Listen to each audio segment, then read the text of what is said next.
What's up, guys? Welcome back to the channel. Once again, we are back in the garage, and tonight I want to talk about the longevity of my blow-up paddle boards. Stay tuned.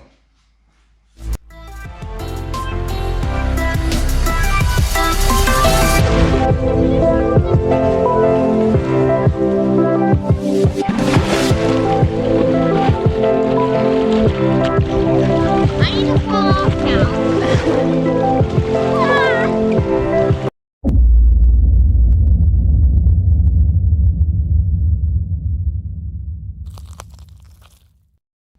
Alright guys, so let's talk about the longevity of these two boards. Your tower paddle board is going to be a budget-friendly board versus Blackfin is your premium board.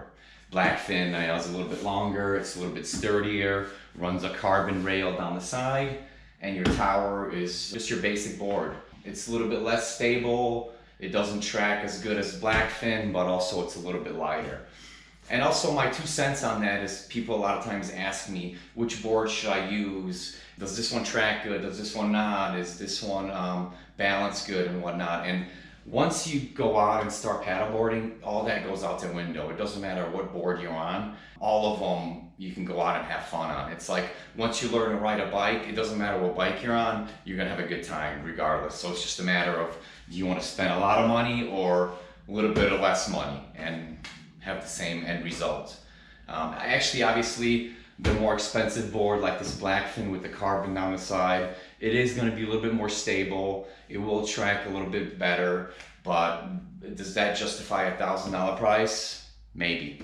But with that said, both of these boards I've had for the last 3 seasons, and believe it or not, guys, I actually only, I believe, deflated both of these maybe once or twice. And the reason for that was, once you realize when you take the air out of these boards and fold them up and roll them up and you want to take them anywhere, they're huge. So if you're going camping and whatnot and you got kids and you got sleeping bags, tents, and then you fold up 2 or even 1 board and put it in the trunk or your SUV, it fills up the whole car. So once we realized that, I decided to keep them inflated. So both of these boards have been inflated for the last 3 years.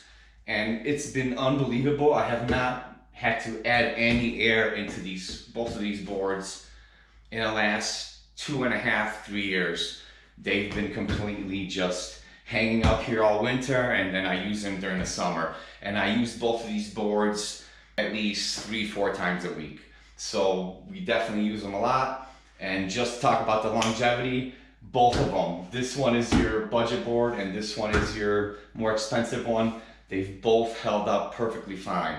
Everything is good. The bungees are good. I mean, like I said, they're both, the air is still in the boards. I haven't had to inflate them at all. So yeah, that's one thing that I always like, I'm so impressed that almost 3 years and I had no air added to the boards. And I actually prefer that.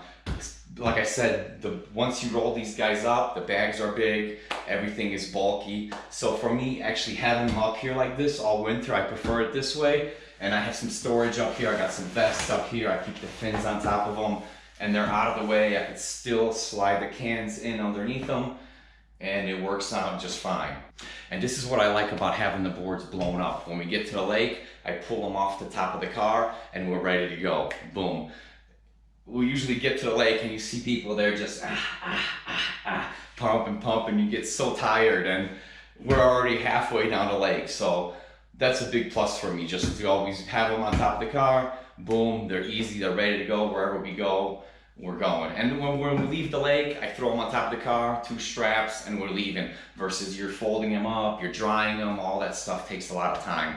And like I said, it takes up a lot of your garage space anyway. So knowing what I know, would I ever not get the inflatable ones and get the ones that are made out of plastic or the hard ones or wood? No, I actually prefer how these feel on water. I like that they're soft. If you fall on them, we could jump on them. The kids have fun and not worrying about getting hurt with these. So I prefer the blown up ones and leaving them inflated. So long-term review, Blackfin, tower, budget board versus high-end board. Same thing, guys. They both held up great. No complaints whatsoever. It just depends how much money you want to spend. In the end, once you learn how to paddle, the end result is the same. If I take this board or that one, I'm having the same fun. It doesn't matter. I don't go like, oh, I wish I had this one or that one. It's all the same. So keep that in mind when you're buying a board. So yeah, budget board versus high-end Blackfin. 3-year ownership, both are doing great. I hope that if you guys are in the market for a board and you can't decide, maybe this will make it a little bit easier for you guys. If you enjoyed this video, do me a huge favor, maybe subscribe to the channel, leave me thumbs up or down, and I'll see you guys in the next video. Thanks for watching.